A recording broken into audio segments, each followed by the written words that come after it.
I just heard that there are 9,932 marketing technology options available today. That is 1,000 more than last year.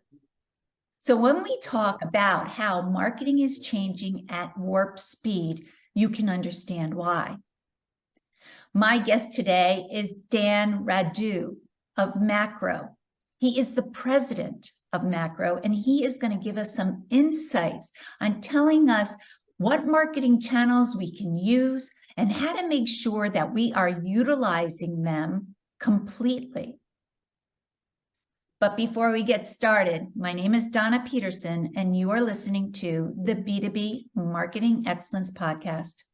I go all over the world talking with business leaders and experts about what marketing is working, what's not, their industry, and how you can reach success faster. So let's jump in. Hey, Dan, how are you today? Fantastic. Great to be here, Donna. I'm so excited to have you because I need someone to shed light on this, There is certainly a lot of technology upon us. There is, and now they're saying, well, we'll get into that. I won't even say the next part until the end, but let's just jump into talking about that.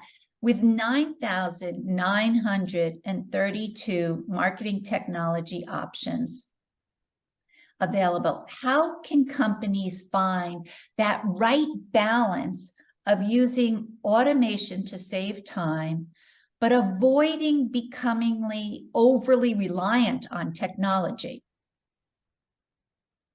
Well, you certainly need a good ratio between the revenue that your company makes, the technology that you have, and the people that you employ as well. That makes sense. But, it gets hard because you get all these promotions say that if you get this technology platform, it's going to do everything for you. And so companies really have to assess that. That's true. That's true. And there's really enterprise technology, and then there's small company technology tools that they can be used. There's a range of prices. Everything is just so different. We see marketing technology vendors selling overall digital transformation projects. So their customers are pushed to buy all their products. But a lot of companies want to protect themselves from that as well. So, for example, buying from different vendors for different solutions, building upon what they have as opposed to switching entirely. Yeah. And yeah.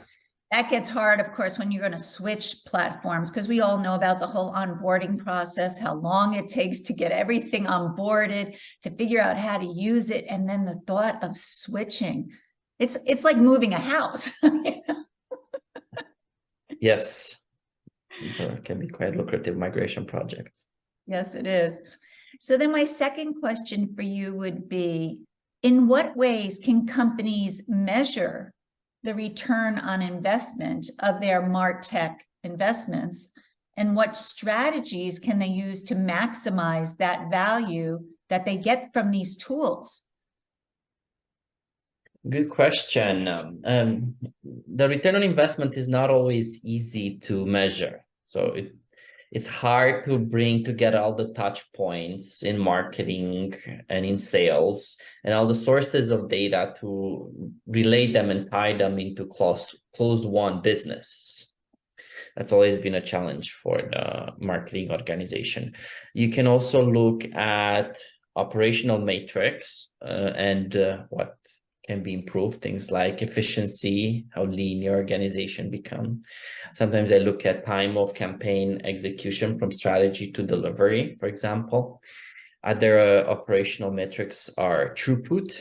That's how much work is in your going through your organization. Your organization is enabled to deliver now that it has certain technology compared to before using like Marketing Cloud, for example.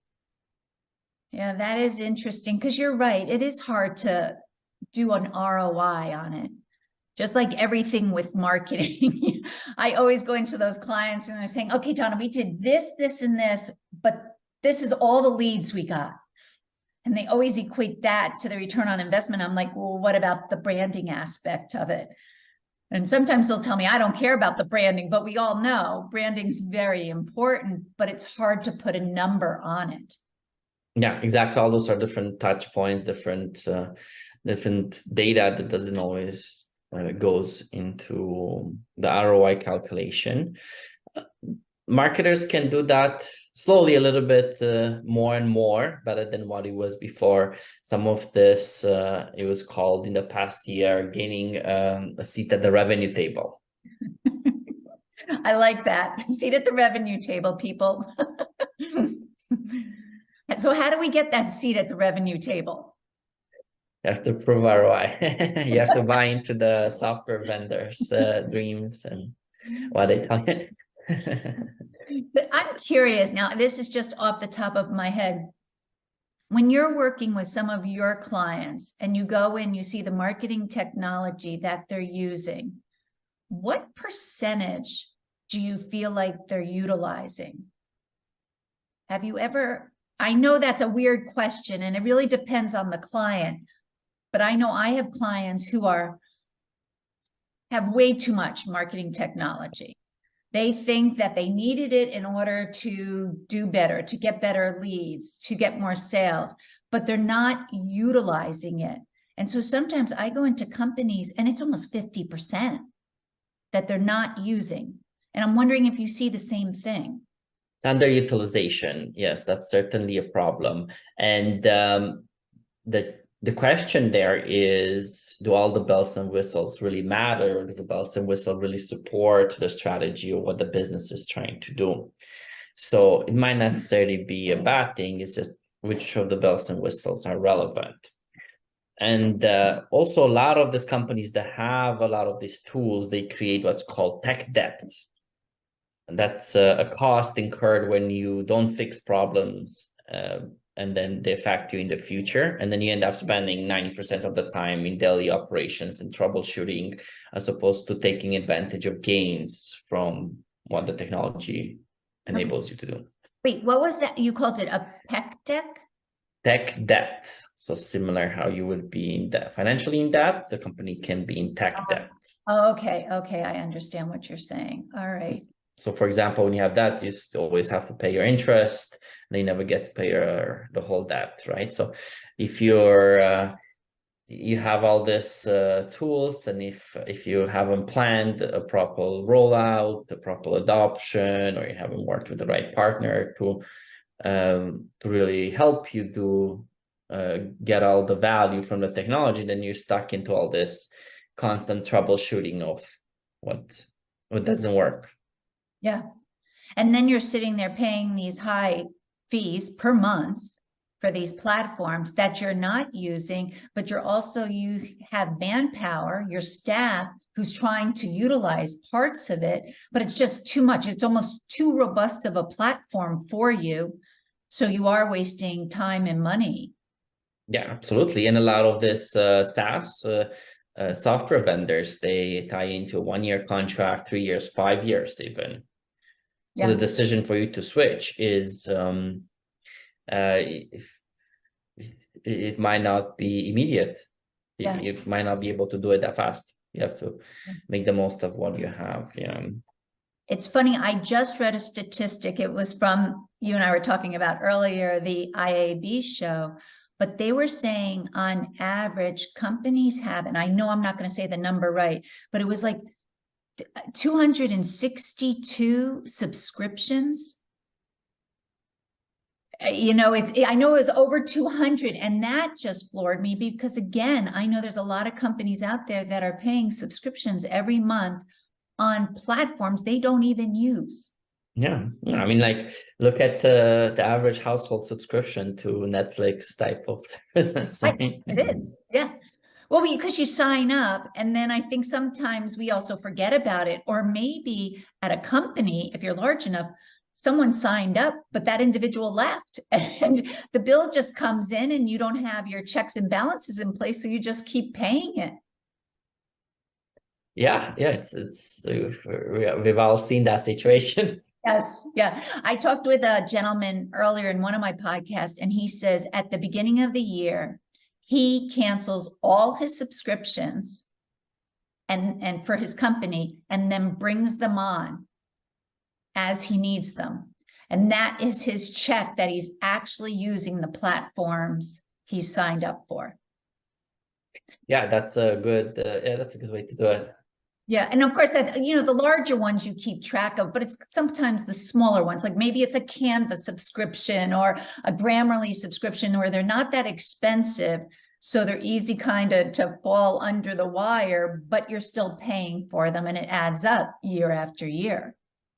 Yeah, in many companies, the marketing managers, they have a certain threshold where they need to get purchasing involved, but if not, then they can just pay things with their credit card, or they can easily approve things. So a manager will easily approve a subscription or a service, and you totally fly under the radar for the whole organization.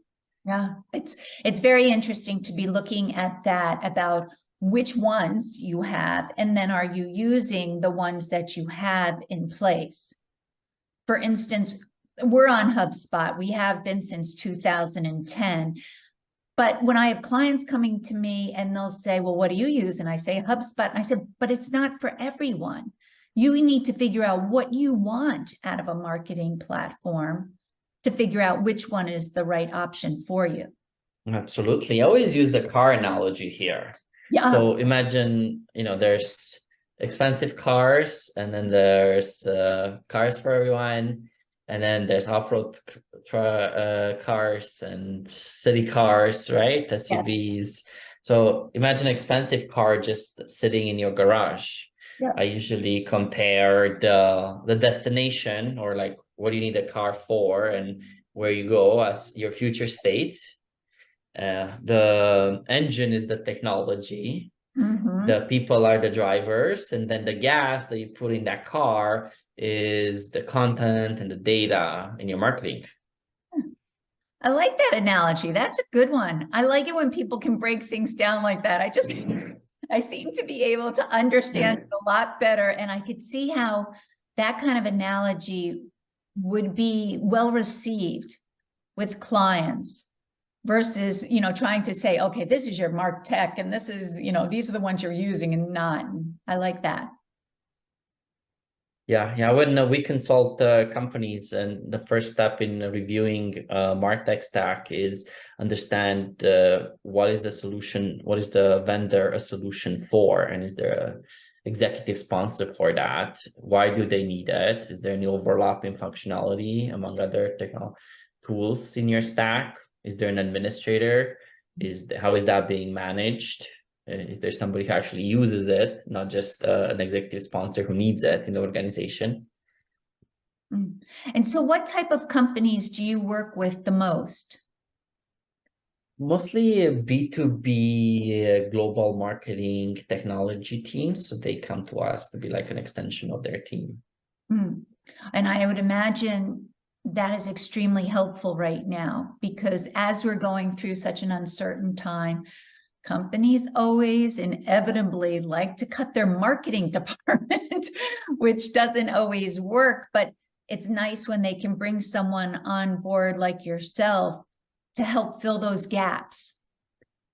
Yes. So sometimes companies have different budgets for employees versus contractors or agency partners that they work with. Mm-hmm. So we might be filling out a temporary role so we can offer that security as a partner to the marketing leadership. Sometimes we have circumstances where executives came to us and they wanted to park knowledge into our team while there was a reorganization that have layoffs, and then it says, okay, Dan, I want your team to park this knowledge, have this knowledge, and we bring it back into the organization in the new structure. Yeah, that sounds like a great idea, because sometimes when a company is doing the layoffs, you end up losing all that information.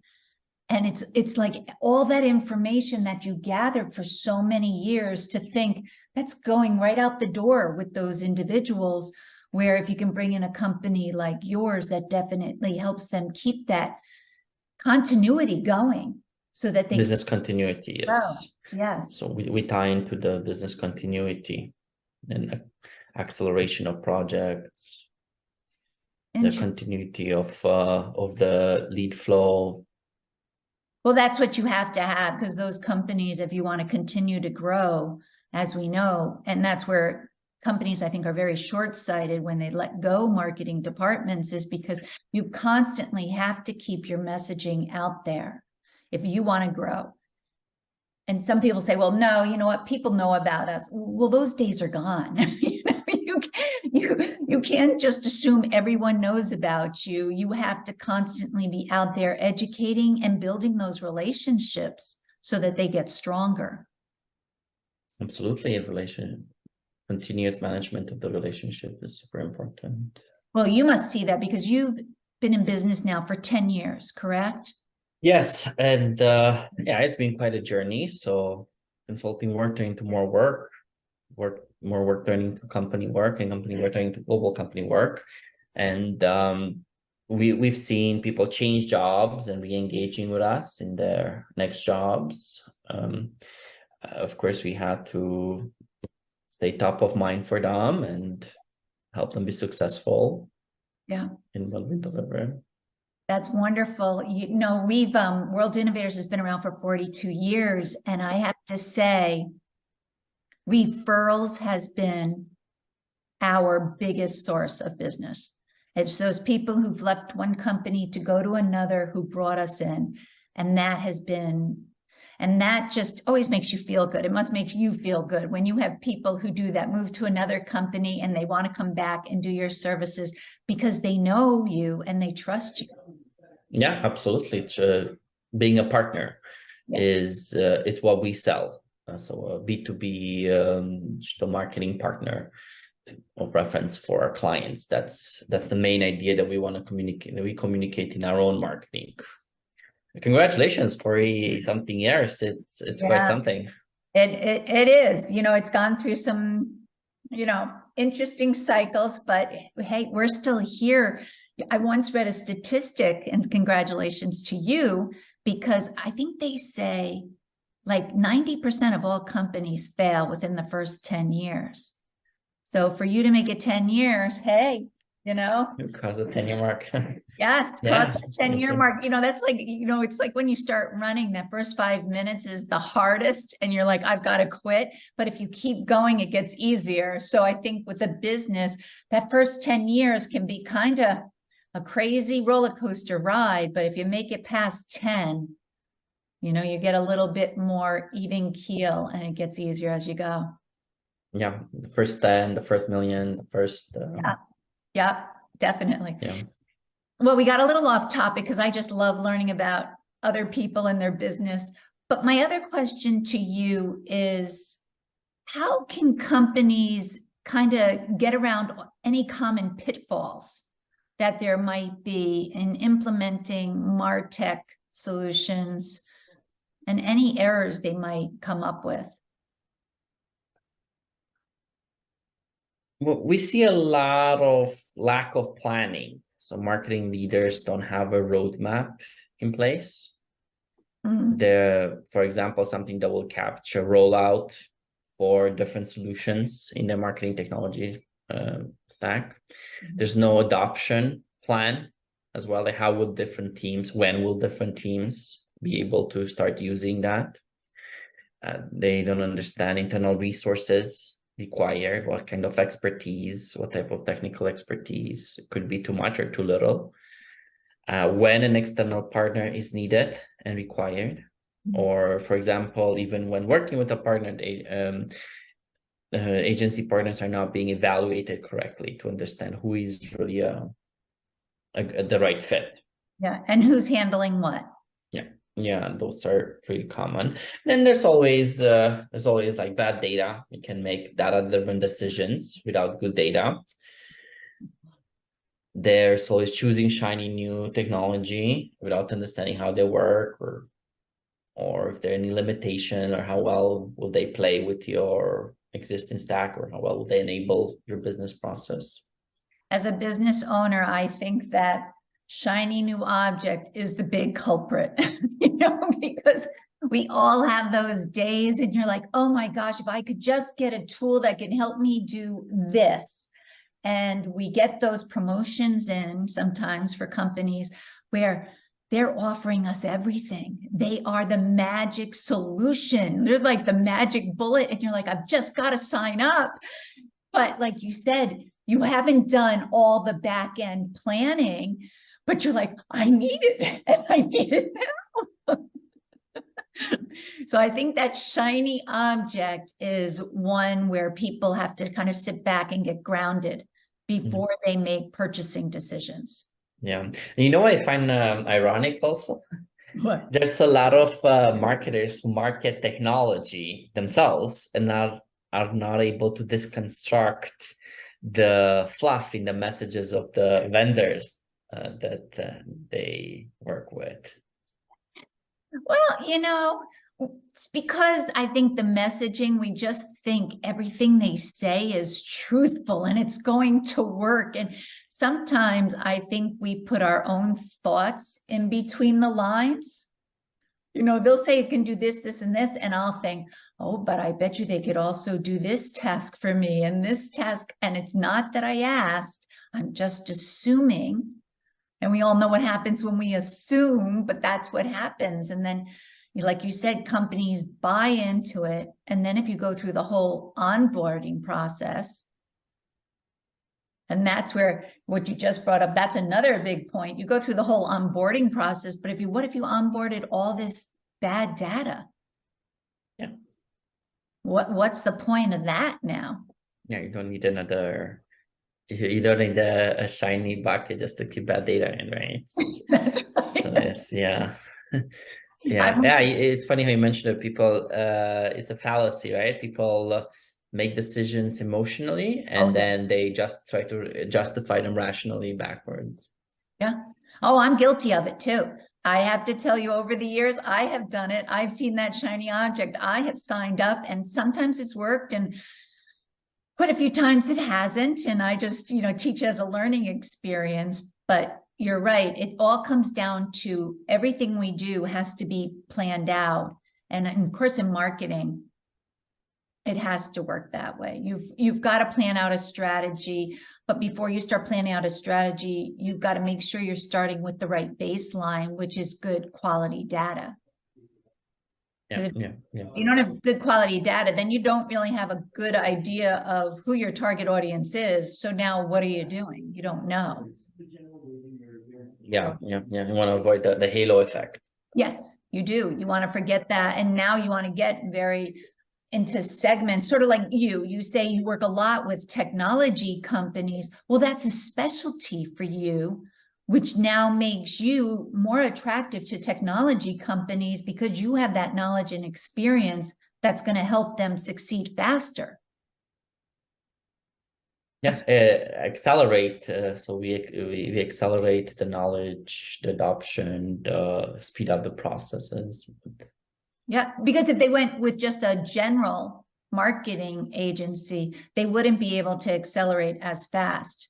And that's why it's important for people to align themselves with a marketing agency consultant who is in that wheelhouse, who understands that market, because they'll be able to achieve their goals faster.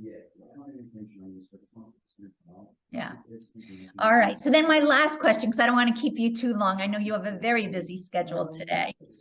My last question is back about the AAB. I'm sorry, I even said it wrong. The IAB conference that took place this week. Scott Brinker was quoted saying that AI is your co-pilot to all your martech. How can companies figure out what AI tools they need to put into their existing martech solution or any new martech options they choose?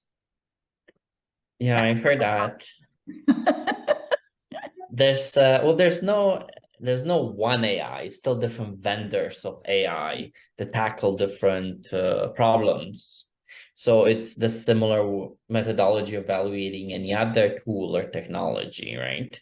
There's different vendors, they are applied in different use case or different situation. For example, in our weekly meetings, we explore if Chat GPT can spit out formula or piece of code to solve something that we're trying to do for our client. This is still in the infancy, but sometimes it can work. For example, a lot of companies have this generative AI, so the ability to spit out pictures based on certain input that you have. So, for example, even companies like Adobe, they have Adobe Firefly to generate images of a product in different use cases. So if you sell tents, you can create an image of the tent in winter and an image of the tent in summer. And that speeds up the process of creation and production of this content, and then across different publishing platforms. It is going to be very interesting, because one of the things I read from this article all about the conference this week is about how we have to be careful, because now AI is not only used by the sellers, but it's going to be used by the buyers. So as we start to build these relationships we talked about, how they're so very important, if we are doing it through automation in your martech stack, we have to remember it's being thought of a little bit differently than it used to be. Yeah. Well, let me ask you this. So, for example, when you go to websites now and you have the chats and you want to get information, how useful do you find the chats? The chatbots. I use them sometimes, but so far the information is very useful. I've been able to use what I've been looking for. I don't go into much detail, so maybe that's not the right answer you're looking for. But I found it sometimes hard to realize I'm talking to a robot. I think I'm talking to a human. Yeah, that's good that you find it. A lot of the feedback that we get is that people just want to speak to a person, or that they're gonna want to speak to sales or speak to customer support, and they don't want to go round and round explaining, trying to figure out the right keywords to explain to a chat something. For me, it's whoever gives me the information faster. So if a chatbot is right there, right then, I'm waiting for them. Where, sometimes, of course, in our line of work, I'm looking at media kits and sales reps, and they're not always about. So sometimes a chatbot could at least get the process started, so I can figure out, is this something I'm really interested in, or is this of interest to my client, or can I move on? And that's key, because I don't want to waste all my time on this one source if it's not appropriate. I rather say, all right, I don't care if you're a robot or a human. If it's not appropriate, I'm moving on. And that's what I do. So it gets very interesting. But this AI is very interesting. In October, I'm going to be speaking at a conference to manufacturers about how they can use, right now, just Chat GPT. But like you said, there's so many other AI options. And by October, there's going to be more options than there are today. Looking forward to what the rest of the year will bring. Yeah. Well, we better get some sleep, because I got a feeling from now on, marketing is constantly going to be changing. I think we're constantly going to have that battle of the shiny objects with our clients. We need to keep them grounded. It's a lot of work to do with the clients in that aspect. Well, Dan, I want to thank you so much for your time today. It really helped talking to someone about this, because I think all companies, including ourselves here at World Innovators, with so many options of technology to use, it gets overwhelming. But I think you gave us a great idea that we really need to sit down first with a plan. What are we trying to accomplish? And then a strategy, and then look at the platform. So I think that was very valuable information you gave us today. Yeah, I'm glad you found it useful, and I'm glad the audience found it useful. And thank you, Donna, so much for having me. I really enjoyed our conversation. Excellent, excellent. Now, for everyone who is listening, if you want more information about Dan Radu, please look down in the description. He will have all his details there, along with a little blurb about his company. Have a great day, everyone. Bye.